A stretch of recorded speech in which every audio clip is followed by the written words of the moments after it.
Hey there, it's Dusty Thunder again with another AITA story for you, but this one isn't an AITA story at all. This one is actually a true off-my-chest subreddit story. So this one is, my wife, 31 female, asked me, 34 male, to choose between my mom, 55 female, and her, and I think I'm going to divorce her. He's choosing mom. He's choosing mama.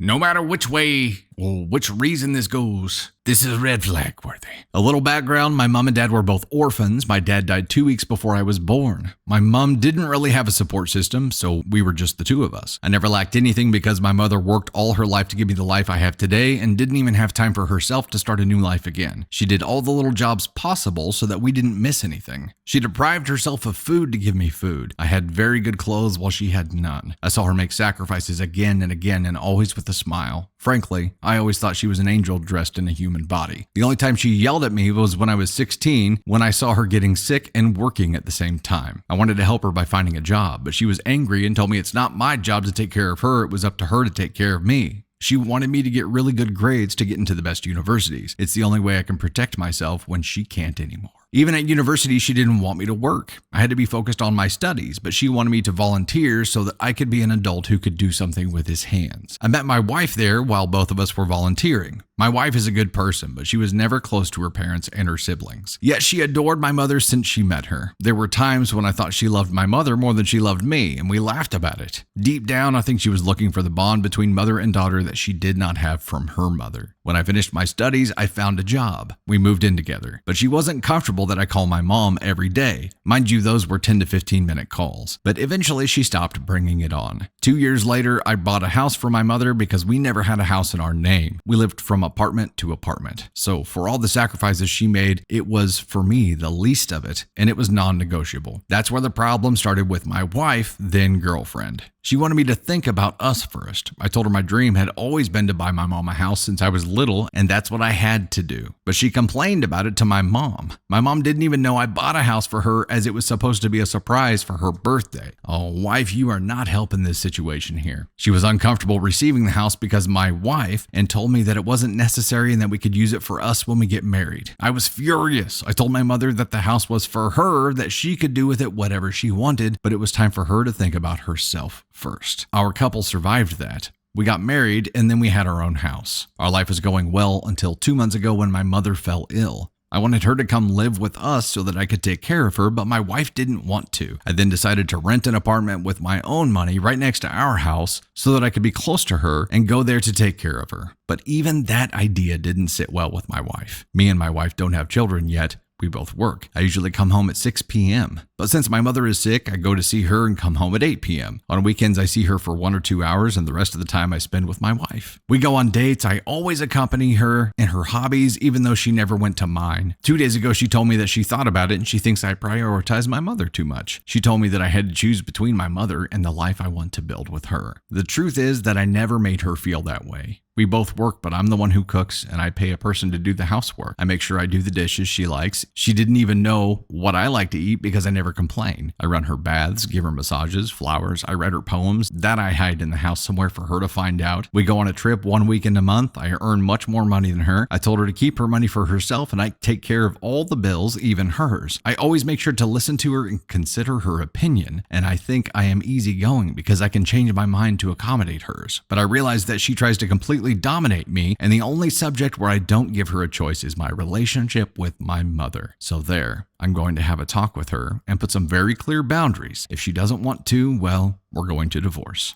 Just want to get it off my chest. Okay, so at the beginning of the story, in the title, it says my wife asked me to choose between my mom and her, and I think I'm going to divorce her. At that point, it's like, oh, bro, you choose wife. However, this story turns all of that around. This is the one time, the one situation where I can see that not being the case. This is the one time where I can see where being a mama's boy is the best possible solution to everything here. Because he is a mama's boy, but he's a mama's boy because he wants to repay her what she gave to him. He's a mama's boy because he respects the sacrifice that was made paid by her his entire life, and now he's at a point where he wants to give back. But he's not doing it to the detriment of his partner at all. He is taking nothing away from her to do this. She just wants complete control. As much attention and focus as he gives to her, she's still number one. Mom doesn't dominate as much time as she does. Mom's not getting her baths drawn. Mom's not getting poems. Mom's not getting gourmet meals. Mom's not getting a housekeeper. Mom's not getting all of this stuff, but she still thinks that he prioritizes her over her. I would think, if I were a lady, a man who respects and loves his mother and does everything he can to help make sure that she's taken care of would be a really good sign. But she's taking it as if 1% of your attention is going somewhere other than me, I just cannot stand it. Maybe that's the case here. This isn't an AITA story. That doesn't matter. We're still gonna send wifey off to ascon 1 here because this is a shit person thing to do. He's not taking anything away from her at all. She just wants all the attention. She wants all of it. She wants everything. She wants everything. His mom's not doing well. So even if this shit person who wanted everything could just play the patient path here and wait, eventually his mom's gonna pass and then she could have all of the attention that she ever wanted from him, but she couldn't wait. She just had to speak up and be like, you know what? I don't like that you give your mother so much attention. I want some of that. And he's like, what? Wait, I cook for you. I run your baths. I give you massages. I write poems for you and hide them throughout the house. What more could I possibly do for you? She's like, I don't know. We'll find out when that percentage frees up. She sounds like a nasty biatch to me, man. This is the best possible case of mama's boy that you will ever see. What happens if they have kids? What happens if they get a pet? I mean, what we're seeing in this scenario is that anybody or anything that requires attention to be diverted from her, and not even diverted, she's not losing anything here, but in his sphere of focus, she wants it to be 100% her. And anything else that interferes with that at all is the enemy. So what, her kids are going to end up being the enemy if they ever have kids? If he comes home with the dog, is that dog now the devil? Because it's going to get a percentage point of focus. That's an unhealthy way to look at things. Ooh, Katie, good point. What happens if she has to take care of him?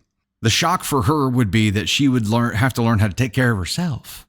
I mean, if something happens to him or if they get divorced and she's not going to have this person catering to her and doing all of these things for her, that's going to be a major shock. And maybe a taste of that is what she needs to understand how much she needs to be appreciating the life that she has right now and the amount of focus that she's receiving from you here, OP. Maybe a couple of weeks of you not being around to do those things for her is just what the doctor ordered. I'm not saying it's going to fix things because it sounds like at this point, this is her worldview, and changing worldviews is difficult, but giving her a taste before making a final decision about what you're going to do with your life here might be a damn good idea. And it could be the change, it could be the pain that is needed to create change. Could be. Yeah, they also say this: a daughter is a daughter for life, a son is a son until he finds a wife. And I'm certainly not the victim of that. I'm the villain of that, where life just gets so damn busy that I don't talk to my mom every day I should. Hi, Mom. Love you.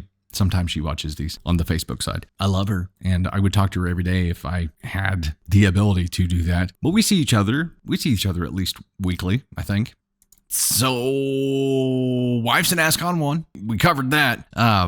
This guy just seems like a stand-up guy. The amount of energy that it would take to I don't know what he does for a living, but to also kick ass at whatever he's doing, because he seems to be doing very well, but also to show so much devotion to his partner and his mother. That's an insane amount of effort. Wow.